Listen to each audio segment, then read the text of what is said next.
Bonjour et donc bienvenue à ce webinaire de décryptage de la release Spring 23 de Salesforce. Comme vous le savez, il y a 3 releases de Salesforce chaque année. Je suis Nicolas Perrin, donc je dirige les activités Salesforce chez Niji. Je suis très heureux de vous avoir avec nous ce matin. Et juste avant d'attaquer cette présentation, un rapide rappel sur Niji, qui nous sommes. Donc Niji, c'est plus de 1200 talents aujourd'hui. Et donc nous avons une activité Salesforce importante, mais on fait plus que de l'intégration, puisqu'on accompagne également nos clients avec du conseil sur les phases de cadrage notamment ou sur des problématiques de change, avec une grande équipe design qui intervient sur de l'UX et de l'UI, mais pas que. Et puis 3 autres business units aux activités, puisqu'on travaille ensemble sur tous nos projets, une activité technologie qui nous aide notamment, avec qui on travaille notamment sur des projets Mulsoft ou de CTI, une autre enfin sur la data et l'intelligence artificielle, puis enfin une dernière activité sur la cybersécurité. Niji, donc pour ce qui est de la business unit en charge, ce qui se concentre sur l'activité Salesforce, c'est une équipe de 120 experts qui accompagnent nos clients avec des équipes de delivery et qui travaillent avec des experts dont font partie ceux qui vont intervenir aujourd'hui. Donc une grande équipe de technologie qui accompagne les clients autour des problématiques d'architecture et des sujets de développement, et puis des experts sur les solutions CRM et marketing.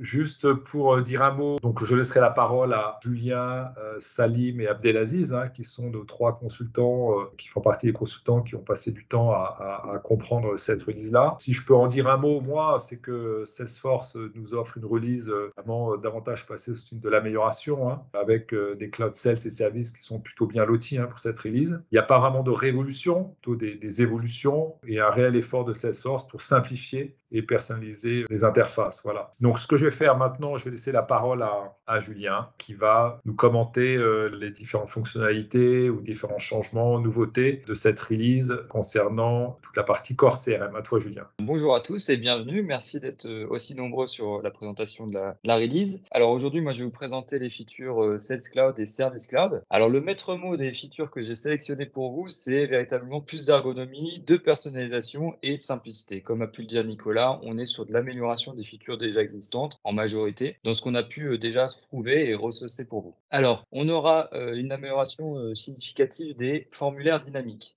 Effectivement, aujourd'hui, c'était déjà disponible sur les comptes, contacts, opportunités ainsi que les objets personnalisés. Et là, Salesforce va l'étendre à l'usage des pistes et des requêtes. Alors, pour vous et ceux qui ne connaissent pas forcément les formulaires dynamiques, c'est la possibilité via des composants dans l'interface directement Lightning de Salesforce de agencer des champs, rajouter des champs et les conditionner en termes de visibilité par rapport à des profils. Donc, c'est la personnalisation je dirais, de Salesforce sans utiliser des présentations de pages comme ce qu'on pouvait déjà faire dans le côté admin. Donc, ces formulaires dynamiques, c'était assez attendu sur ces 2 objets et notamment sur les requêtes pour la partie plus service client, mais aussi sur la partie piste puisque les prospects sont très utilisés dans la partie Sales Cloud par les commerciaux. Et donc, ça permet, donc l'avis côté Niji, c'est que ça vraiment permet d'aller plus loin dans la personnalisation des pages et d'avoir beaucoup plus d'options côté admin pour les personnaliser. Au niveau des imports, alors aujourd'hui, vous avez un outil qui s'appelle Data Import Wizard qui permet d'importer un certain nombre d'objets standards et quelques objets personnalisés. Aujourd'hui, ils l'ont également amélioré sur la partie contact et piste. Donc, c'est beaucoup plus simple. Aujourd'hui, on va dans la configuration, on a cet assistant d'import qui est amélioré sur lequel on peut ajouter un CSV et ensuite, on clique sur une suite d'écrans qui nous guide et qui nous permet de mapper les champs et ensuite d'injecter la donnée en toute simplicité. Donc ça rend accessible l'import au plus grand nombre dans votre entreprise et plus seulement aux administrateurs qui étaient souvent en charge de faire ces importations de données. Au niveau des parts d'opportunités, alors sur les opportunités, pour ceux qui ne savent pas, les parts d'opportunités, ça permettait de partager le chiffre d'affaires d'une opportunité donnée entre différents commerciaux. Donc c'est la possibilité pour les commerciaux de travailler ensemble sur un deal et du coup de se rétribuer un pourcentage de chiffre d'affaires. Et là, Salesforce l'a un petit peu étendu, c'est que initialement on pouvait le partager sur un chiffre d'affaires. Aujourd'hui, on peut vraiment aller à la ligne de produit. Donc le produit dans Salesforce, c'est soit des produits ou des services vendus que vous pouvez donc partager maintenant en pourcentage et véritablement rétribuer les commerciaux sur la part de CA sur laquelle il était prévu initialement. Donc ça, c'est une évolution vraiment mineure. Donc ça, mon avis pour Niji, c'est vraiment mineur, mais c'est que ça va améliorer la collaboration entre les commerciaux sur une même opportunité et donc d'utiliser de plus en plus cette feature. Et elle est également très intéressante dans un cadre de prévision. Donc je vous expliquerai, il y a des petites améliorations aussi sur le module de prévision qui arrive juste derrière. Alors, sur les prévisions, pour ceux qui avaient l'habitude de l'utiliser, on était plutôt sur un format où on analysait les prévisions en ligne et en colonne avec des champs qui étaient standardisés, qu'on ne pouvait pas forcément bouger. Et aujourd'hui, Salesforce a une volonté de rendre ces données un petit peu plus visuelles et on a la possibilité donc d'ajouter des rapports sur ces prévisions. Donc ça, c'est véritablement une petite feature, c'est mineur également, mais ça permettra aux commerciaux de favoriser l'adoption de cet outil qui est quand même un outil que Salesforce pousse de plus en plus pour notamment analyser vos prévisions de chiffre d'affaires sur les mois à venir. Deuxième amélioration sur les prévisions, alors là, c'est plutôt d'un point de vue admin. Lorsqu'on paramétrait les prévisions, on n'avait pas la possibilité de tabler sur des dates autres que des dates standards. Donc, par exemple, la date de clôture, qui est la date à laquelle on espère gagner une opportunité, qui est la date la plus utilisée généralement sur les opportunités en standard, on ne pouvait pas sortir de cette date. Et lorsqu'on avait des contraintes particulières pour un client qui avait des besoins autres que cette date, on ne pouvait pas utiliser les prévisions, tout simplement. Aujourd'hui, Salesforce a rendu possible la possibilité de cibler une date customisée. Au niveau des rapports, il y a des petites améliorations qui vous permettent d'utiliser des valeurs relatives. Donc là, vous avez un mot un petit peu barbare en bas à droite, $user. Qu'est-ce que ça veut dire concrètement? C'est la possibilité de tabler sur l'utilisateur connecté, c'est-à-dire l'utilisateur qui est en train d'ouvrir ce rapport. Et donc ça permet véritablement de bypasser un peu les règles qu'on avait sur les dashboards dynamiques qui étaient de 5 maximum. Bon, bien sûr, on pouvait demander à notre account exécutif de Salesforce de rallonger cette règle, mais de base, c'était 5 et c'est vrai que 5, c'est assez limitant pour des personnes qui utilisent beaucoup de rapports et de tableaux de bord. Alors, ici, c'est une petite amélioration sur Salesforce Inbox. Alors, pour ceux qui ne connaissent pas Salesforce Inbox, c'est la fonctionnalité de Salesforce qui vient enrichir votre messagerie avec des fonctionnalités qui sont synchronisées avec votre organisation de Salesforce. Ça va être par exemple de rattacher un email à une opportunité ou à un autre objet. Ça va être la possibilité d'envoyer directement des templates d'email déjà préconçus dans votre organisation Salesforce, mais depuis votre messagerie. Ça va permettre aussi d'aller chercher des tracking d'emails, donc notamment les taux d'ouverture, les clics qui ont été réalisés sur vos emails. D'envoyer aussi ce qu'on appelle des shortcuts, c'est-à-dire, voilà, moi j'aimerais envoyer un texte déjà tout préfet, je clique sur un bouton et ça me le ajoute directement dans mon mail. Et aussi la possibilité de programmer vos envois, donc les envoyer plus tard à une heure déterminée. Et aujourd'hui, vous avez un nouvel onglet qui est la disponibilité et vous avez possibilité dans Inbox d'envoyer vos 3 prochaines disponibilités de vos agendas. Donc ça, c'est un vrai gain de temps pour les commerciaux qui permettra d'envoyer à un client 3 liens et dès l'instant où votre client cliquera dessus, ça va créer directement l'enregistrement dans Salesforce, dans votre agenda et dans l'agenda du client. Donc ça, c'est un gain de temps opérationnel pour des commerciaux qui utilisent tous les jours leur messagerie. Au niveau des listes associées, il y a une petite amélioration encore. Je ne sais pas si vous êtes à l'aise avec ça, mais lorsque vous êtes sur une liste associée, par exemple, montre-moi toutes les opportunités en cours, lorsque vous arriviez sur cette liste, vous aviez uniquement un affichage des 50 premiers résultats. Et ce qu'on voit beaucoup chez nos clients, c'était l'erreur de faire, vous savez, il y a une petite recherche sur la liste associée qui permet de rechercher des éléments. Les clients pensaient que ça recherchait dans toute l'organisation. En fait, non, ça recherchait uniquement sur les 50 premiers enregistrements qui s'affichaient. Aujourd'hui, il y a un nouveau bouton avec la Spring qui sera affiché tout et qui permet d'afficher jusqu'à 2000 enregistrements. Donc là, ça évitera ce genre d'erreur. Et aussi sur des listes associées qu'on utilise tous les jours, forcément, on est souvent au-dessus des 50 premiers enregistrements. Donc ça permettra de visualiser l'ensemble. Concernant Service Cloud. Alors Service Cloud, le maître mot, c'est plutôt de la productivité et un meilleur suivi de l'activité. Donc avec des features comme le routage amélioré, lightning threading, on va optimiser aussi le suivi de vos agents via la console OmniVisor, je vous en parlerai juste après, et la partie conversation mining qui est super intéressante au même titre que les bots qui viennent créer en amont des demandes de vos clients. Alors, sur la partie Omni Supervisor, pour ceux qui étaient à l'aise avec cette fonctionnalité et qui l'utilisaient déjà, donc OmniVisor, c'est la possibilité de regarder en temps réel l'activité de vos agents, donc les agents du service client. Lorsque vous étiez sur cette interface, vous aviez un onglet qui s'appelle Skill Backlog, donc en haut à droite, et qui vous permettait de filtrer sur une seule compétence. C'est-à-dire que vos agents, lorsque vous les rattachez à un service client, vous pouvez déterminer une compétence ou plusieurs compétences. Par exemple, cet agent parle français, cet agent parle allemand, cet agent traite des problèmes de commande, cet agent traite des problèmes de livraison. Et aujourd'hui, il était seulement possible de chercher une seule compétence par une seule compétence. Donc c'était très compliqué pour un gros service client et un manager d'aller chercher uniquement, moi je veux toutes les personnes qui parlent français et qui sont sur des problèmes de commande. Aujourd'hui, on peut le faire très simplement en cochant 2 cases et en affichant la liste des agents qui travaillent actuellement sur des requêtes. Alors, au niveau de l'email to case, on avait initialement ce qu'on appelle un thread ID. Alors, ce thread ID servait à quoi? Lorsque moi, je suis au service client, j'ai reçu une demande d'un client, je vais lui envoyer un email pour lui répondre qu'on est en train de traiter son sujet, etc. Et dans cette réponse, le client peut être amené à me répondre également. Et sans ce Lightning Threading, on n'aurait pas la possibilité de rattacher sa réponse à la requête qu'on a déjà ouverte pour son problème. Donc, on n'aurait pas finalement le fil de discussion in fine au fil des réponses. Donc aujourd'hui, c'était possible via un thread ID, donc un ID qu'on glissait soit dans l'objet ou soit dans le contenu d'un email et qui était parfois visible en fait par les clients. Et le problème de cette visibilité, c'est que votre client, il va regarder son email et il voit une suite de caractères et de chiffres qu'il ne comprend pas et du coup, il va la supprimer. Et sauf que lorsqu'il va la supprimer, Salesforce ne va pas comprendre à quelle requête il va devoir attacher cette réponse et du coup, il va créer une nouvelle requête. Et donc, imaginez sur un service client qui traite des milliers de demandes par mois ou par semaine, ça peut vite être un vrai problème. Donc aujourd'hui, avec le Lightning Threading, on n'a plus du tout d'ID visible. On a un token qui s'inscrit dans des emails et qui permet de rattacher directement la bonne requête à la réponse. Donc ça permet d'éviter les erreurs, ça permet d'éviter les doublons de requêtes et ça augmente aussi la sécurité parce qu'il y avait un vrai problème de sécurité sur ce thread ID puisqu'on pouvait aussi l'utiliser dans d'autres emails qui avaient strictement rien à voir si on le souhaitait. Au niveau des agents, pour la partie console, vous aviez la possibilité de mettre une sonnerie ou une petite alerte. Sauf que, on connaît tous la vraie vie, on peut avoir le son qui est pas allumé, donc la sonnerie, on va pas l'entendre. On peut être sur du multi-écran et pas forcément voir ce qui se passe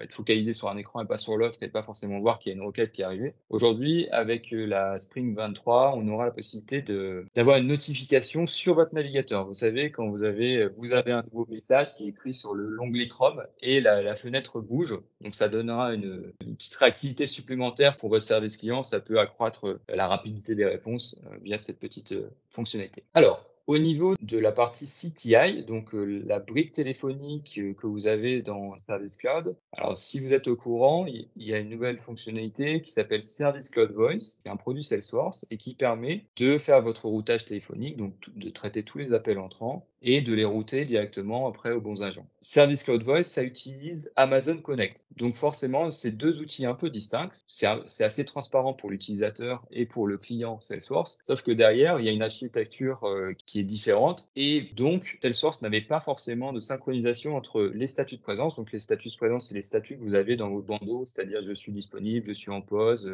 je suis absent, par exemple. Et là, avec cette petite case à cocher, présence status sync, ça va permettre de synchroniser directement les statuts de présence de Amazon Connect avec ceux que vous avez dans votre console Service Cloud. Donc ça, c'est une fonctionnalité super intéressante pour réduire les erreurs humaines et éviter que ça soit désynchronisé.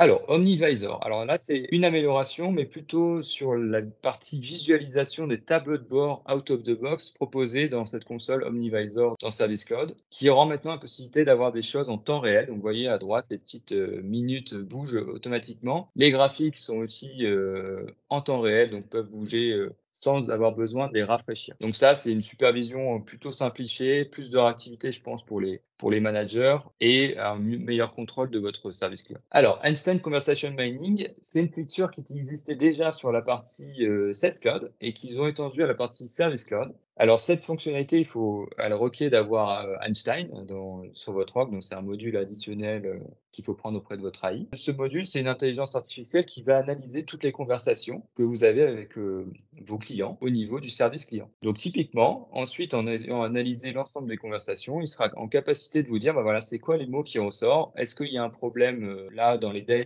dernières minutes où on me note que ça? Par exemple, j'ai mis en place un code promo sur mon site internet et en fait, ce code promo ne fonctionne pas et tout le monde nous appelle au service client pour comprendre pourquoi ça ne fonctionne pas et pourquoi j'ai pas eu les 20% de remise sur mon panier lorsque j'ai souhaité commander. Typiquement, ça, avec Einstein Conversation Mining, on va pouvoir réagir en temps réel puisque Einstein va nous sortir des mots-clés et on aura la possibilité, du coup, de prendre des actions immédiates. Au niveau du bot, comme vous le savez peut-être, Salesforce propose un bot qui s'appelle Einstein Bot qui vous permet de mettre sur votre site internet un chatbot qui va vous permettre de déjà conditionner les demandes de vos clients. C'est-à-dire que le bot va poser un certain nombre de questions au client et va pouvoir l'orienter. Soit ça va être l'orienter vers un article de votre FAQ, soit ça va être l'orienter vers la qualification de la demande et du coup éviter les préqualifications des différents agents. Et donc ça, c'est un automatisme qui va permettre d'avoir une vraie valeur ajoutée pour vos agents, puisque là, on a la possibilité d'ajouter des fichiers. Donc, par exemple, ça peut être, voilà, moi, je vais demander, je suis une mutuelle, je suis client d'une mutuelle, j'ai un chatbot qui va me demander mes différentes factures, je vais pouvoir les uploader. Et lorsque l'agent va prendre en compte cette demande, bah, il aura déjà toutes les informations, qui je suis, mes factures et un certain nombre d'informations que j'aurais voulu avoir et obtenir en amont. Et dans la même veine, on a la possibilité donc à la fois d'ajouter des fichiers, mais également des liens personnalisés. Donc là, on est sur une relation qui va être un peu plus humanisée, puisque c'est comme si l'agent vous avait répondu, voilà, allez voir cet article de FAQ qui répond à toutes vos questions, ou pour changer le mot de passe de votre compte, veuillez suivre la procédure suivante, on clique sur le lien et puis on sait traiter nous-mêmes la problématique qu'on avait soulevée. Et au niveau du service client, c'est un vrai gain de temps puisque on vient préqualifier toutes ces demandes, voire même traiter l'ensemble de ces demandes. Alors, en dernier lieu, j'ai relevé quelques petites nouveautés à ne pas oublier. Donc là, l'idée, c'était de vous refaire un petit tour sur d'autres fonctionnalités qui sont un peu plus mineures, mais qui sont quand même intéressantes à souligner. Alors, la première, c'est sur les profils. On a maintenant la possibilité de condenser par profil les résultats de recherche. Par exemple, moi, je ne veux pas qu'un commercial puisse rechercher des comptes particuliers. Bah, typiquement, je peux changer sur son profil le comportement de la recherche. Autre petite fonctionnalité, les pages Lightning, on a la possibilité de les condenser soit en 3 blocs, soit en un bloc unifié, en 2 blocs, en 3 blocs avec la possibilité d'épingler des choses sur la gauche. Et là, ils ont étendu avec une autre possibilité, c'est-à-dire d'avoir 3 blocs et l'épinglement sur la droite. Donc, épingler, par exemple, une liste associée ou ce genre de choses. Et la dernière fonctionnalité que je vous présente aujourd'hui, c'est sur la partie activité. Comme vous le savez peut-être, on a la possibilité d'historiser des modifications de champs sur des objets, donc les objets standards, les objets personnalisés, mais on n'avait pas la possibilité de le faire sur les activités. Donc, les activités, c'est les événements, les tâches, les appels dans Salesforce. Et là, vous avez la possibilité de le faire. Il faut juste rajouter un composant sur votre page qui s'appelle Activity Record History, donc que vous avez en bas à droite, et le glisser-déposer dans la page. Et ensuite, sélectionner les champs qui vous intéressent en modification et à traquer en modification. Donc, par exemple, moi, j'aimerais suivre la date d'échéance d'une tâche ou la réaffectation d'une tâche, qui a réaffecté cette tâche à qui, ou qui a traité cette tâche, par exemple, et à quel moment. Et donc là, vous avez la possibilité de traquer jusqu'à 6 champs sur cette fonctionnalité.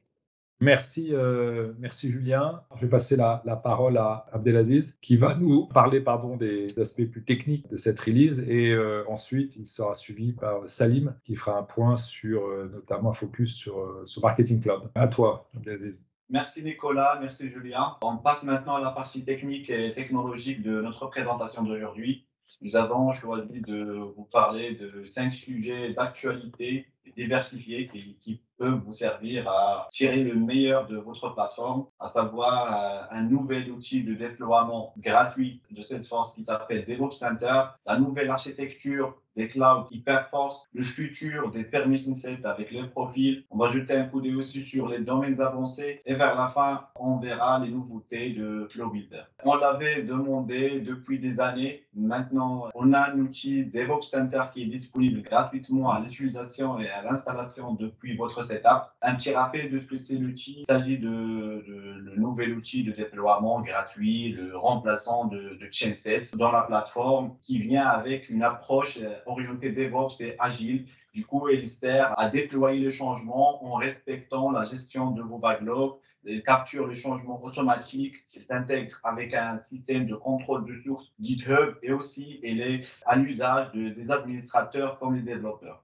Parlons maintenant un peu de fonctionnement de Salesforce DevOps Center, contrairement à l'ancien outil Chainset qui se basait sur des messages sortants entrants où on met toute la métadonnée dans un seul endroit et on déploie le package. DevOps Center, il vient avec une architecture Agile et DevOps, qui est sous format des releases, sont des ensembles, des modifications regroupées en user stories qu'on définit lors de notre phase business ou bien métier. Et cette user story elle est liée à un ou plusieurs work items. Les work items, dans le cas de DevOps Center, c'est tous les éléments de métadonnées pour répondre à ce besoin. Je vous donne un exemple pour vous illustrer le fonctionnement de cette architecture.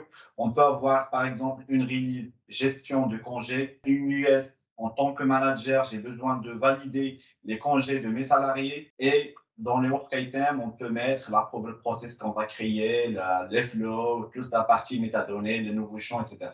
Ce qui vient aussi nouveau avec DevOps Center, c'est la notion de stage, qui est en gros les environnements ou bien les environnements sur lesquels on travaille et dont on a accès, comme nos sandbox de développement, nos intégrations, les pools et la prod. Et les pipelines, c'est une notion c'est très connue pour les personnes qui sont familiarisées avec le DevOps, mais en gros, c'est le chemin dont la métadonnée va suivre. Ça veut dire on peut avoir plusieurs pipelines, on définit un pour tout ce qui est nouvelles fonctionnalités où il y aura tous les stages, une dev, une intégration, ensuite un environnement de QA, une UAT et vers la fin de la prod. Comme on peut avoir aussi un autre pipeline minimaliste pour tout ce qui est correction qu'on en fait au fil de l'eau, comme des corrections, des bugs, des petites rectifications sur les validation rules.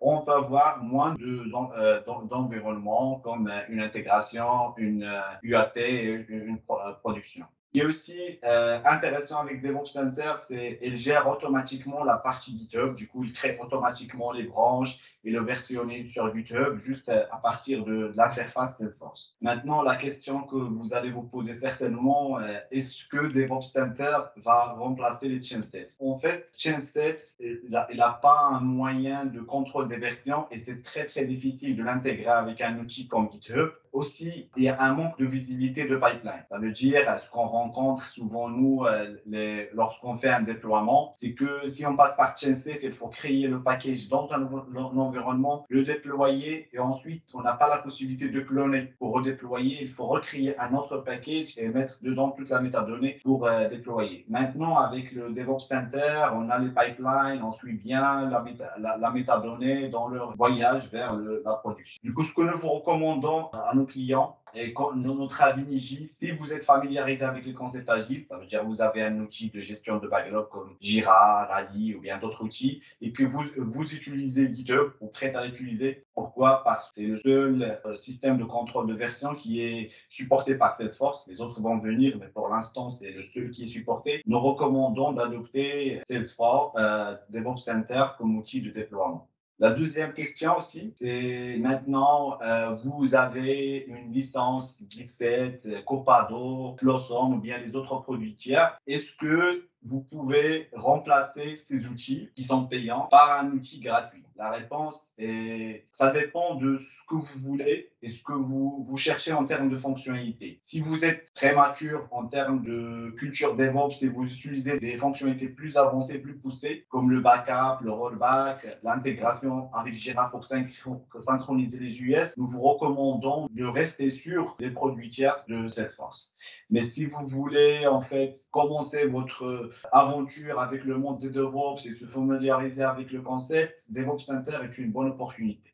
On passe maintenant à un deuxième outil. Cette fois, c'est pour la préparation à la grande migration de Salesforce, de l'histoire de Salesforce, qui est Hyperforce. Un petit rappel pour Hyperforce, pour les gens qui ne connaissent pas. En gros, il a été lancé en 2020. C'est une nouvelle architecture et réarchitecture de l'infrastructure de Salesforce. Comme vous savez, historiquement parlant, Salesforce a racheté pas mal de produits, de plateformes, comme Commerce Cloud. Avant, il y avait Marketing Cloud aussi. Et toutes ces plateformes vivent dans son environnement. Ça veut dire que Salesforce, lorsqu'ils veulent développer une fonctionnalité entre cloud, en fait, ils doivent aller vers la plateforme Salesforce, respecter le hardware et les processus de cette plateforme, switcher vers autre plateforme avec d'autres hardware et d'autres processus qui engendrent une perte de temps plutôt pour cette partie hardware. Du coup, l'idée de Hyperforce, c'est de ne plus se focaliser sur la partie hardware et plutôt de déléguer cette tâche au public cloud qui sont les public cloud mondiaux qui sont connus comme Amazon, Google, GCP et aussi Microsoft Azure, et de se concentrer sur la couche software de tous les clouds Salesforce. Du coup, en gros, Hyperforce, c'est une nouvelle réarchitecture pour intégrer, plugger les produits Salesforce dans des nouveaux clouds, dans des public clouds. Ce que vous allez gagner en termes d'avantages, d'abord, il y aura une efficacité en termes de résidence de données. Maintenant, si vous respectez des réglementations comme RGPD, comme les réglementations de la Chine, vous pouvez localiser vos données dans l'endroit où vous voulez parce que les clouds sont partout. Une couche de sécurité aussi en termes de confidentialité et vous allez gagner une compatibilité de toutes les applications Salesforce, une évolution en termes de traitement et de synchronisation. Par exemple, il y aura des améliorations pour les gens qui ont CRM Analytics, le calcul va se faire plus rapidement et aussi même la partie clonage. Lorsqu'on clone une sandbox ou bien on recrée une, ça va prendre moins de temps de ce qu'on a aujourd'hui. Je note qu'il y a de nombreux clients français qui ont été déjà migrés sur cette architecture et ça va être généralisé pour tout le monde. Maintenant, Hyperforce Assistant, c'est un outil en pleine évolution, c'est pas encore fini, il n'est pas encore complet, mais elle sert à vous préparer à cette migration. On a pour l'instant deux onglets. Le premier onglet, c'est Learn ou bien apprendre. Ici, dans votre setup, vous aurez toutes les informations sur le Hyperforce, ce que vous allez gagner en termes de bénéfices et toutes les informations sur cette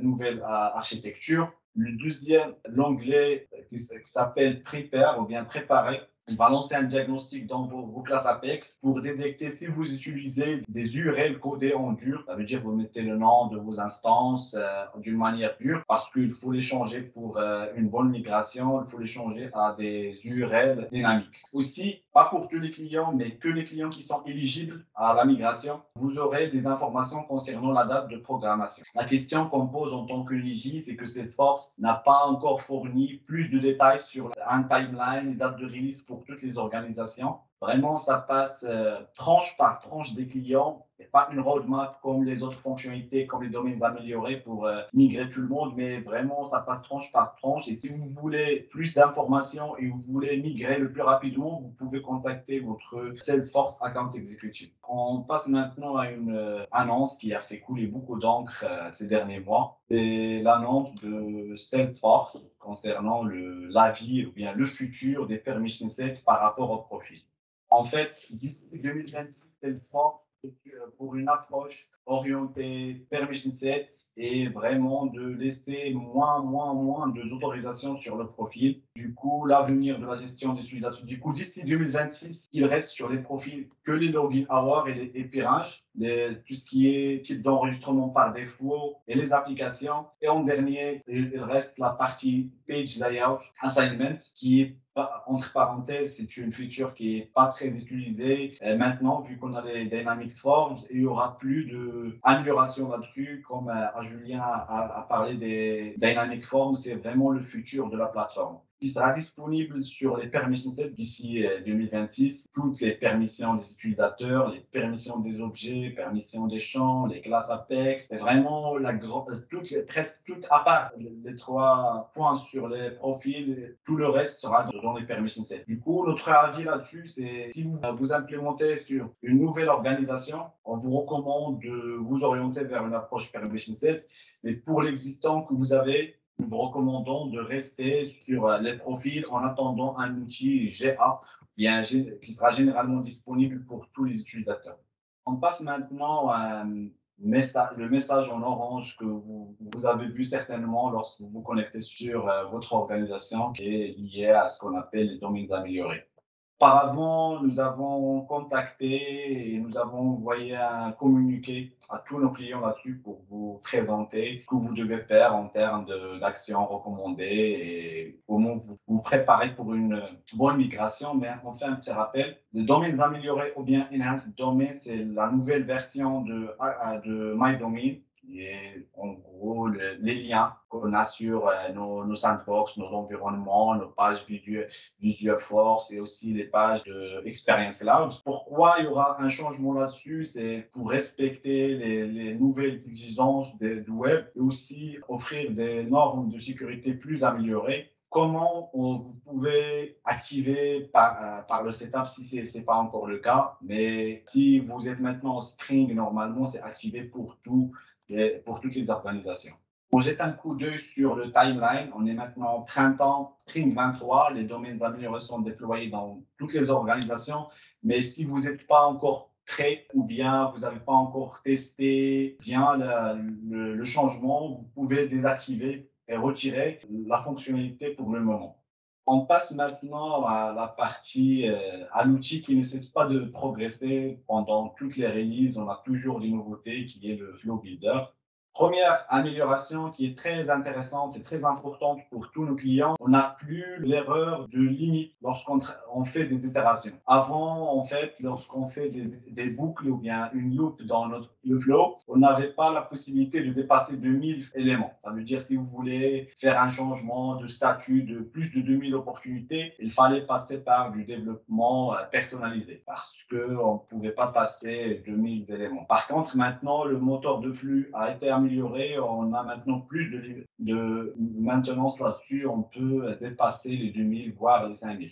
L'outil de migration, vous avez bien entendu la nouvelle concernant la migration des workflows et process en Flow Builder parce que c'est le futur de toute la plateforme. Maintenant, l'outil de migration est disponible. Du coup, nous vous recommandons de commencer à migrer vos process si vous ne l'avez pas encore fait. Une nouvelle fonctionnalité qui est importante aussi, et qui a un coup de pouce pour les personnes qui aiment la partie flow et la partie déclarative. On a maintenant la possibilité d'appeler et de consommer des web services via des flows par ce nouveau composant qui s'appelle New HTTP Callouts. Il est maintenant en bêta. Du coup, nous vous recommandons de le tester dans vos sandbox et attendre qu'il soit en GA, bien généralement disponible pour vous l'utiliser prochainement. Une petite fonctionnalité qui est importante sur la partie documentation, on a maintenant la main pour écrire et faire des descriptions dans les screen flow. Du coup, c'est un bon moyen pour documenter les éléments de flow pour donner plus de visibilité à la personne qui va prendre le lead ou bien va faire une amélioration pour les flows.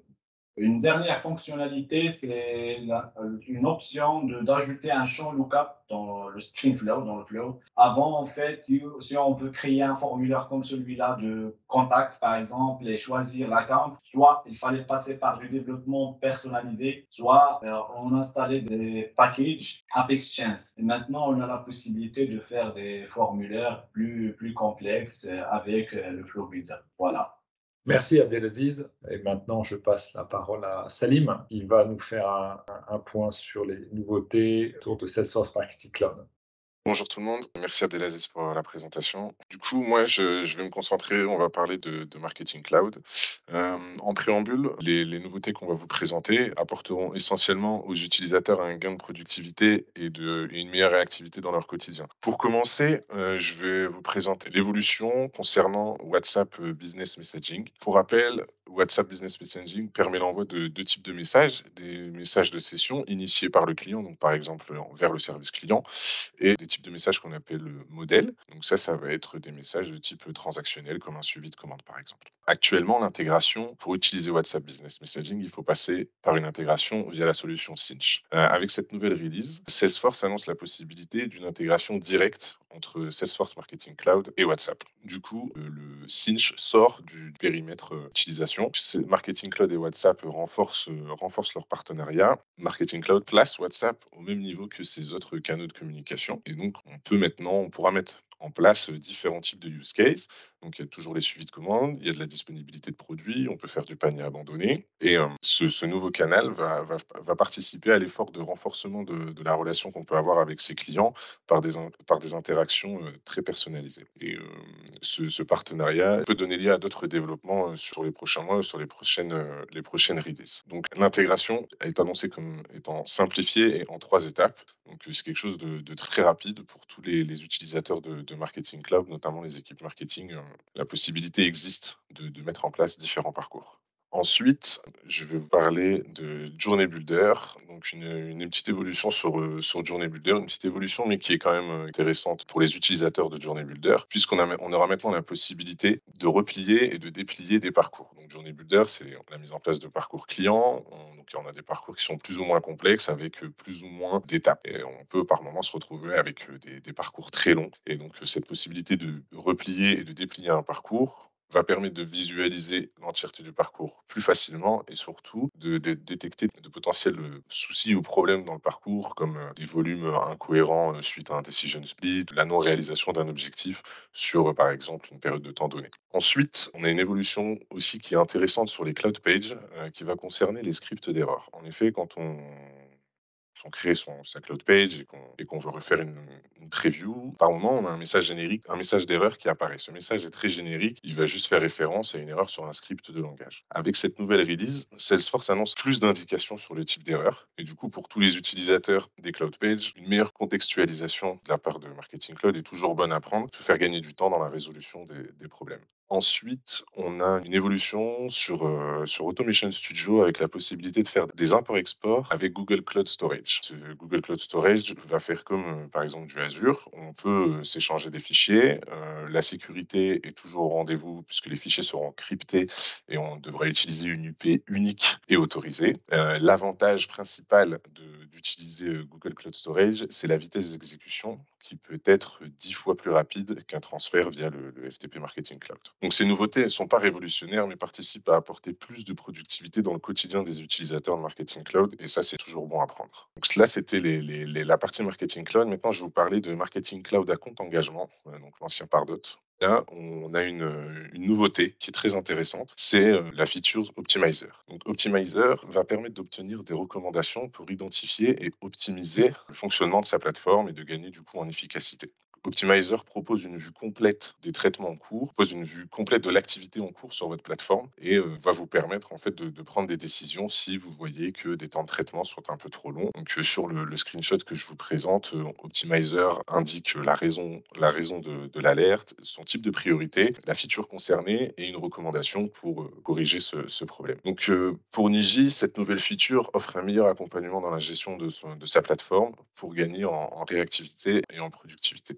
Ensuite, Marketing Cloud Engagement et Slack. Alors Slack, c'est une solution qui est déjà présente dans l'univers Salesforce notamment avec Marketing Cloud. On peut notifier des différents canaux regroupant différentes équipes, par exemple une équipe marketing, une équipe commerce, un service client. Depuis le 13 février, la version bêta de Slack qui permettait aux utilisateurs marketing d'envoyer une notification, cette version bêta a été retirée. Du coup, il y a une évolution à faire qui est de passer sur Slack pour un compte engagement. Donc vous avez des notifications. Si vous utilisez Slack, vous avez des notifications dans qui vous invitent à faire cet upgrade. Donc du coup, ça, ce qu'on pourra faire, c'est on va partager des infos sur différentes équipes. Ça peut être des informations sur une transformation d'objectifs, un prospect qui se convertit, une demande de ressources comme un livre blanc sur un site propriétaire. On peut également partager les performances des différentes campagnes qu'on a mis en place. Et donc tout ça, ça aide au partage de l'information en interne et à la mise à l'effort collectif de chaque équipe.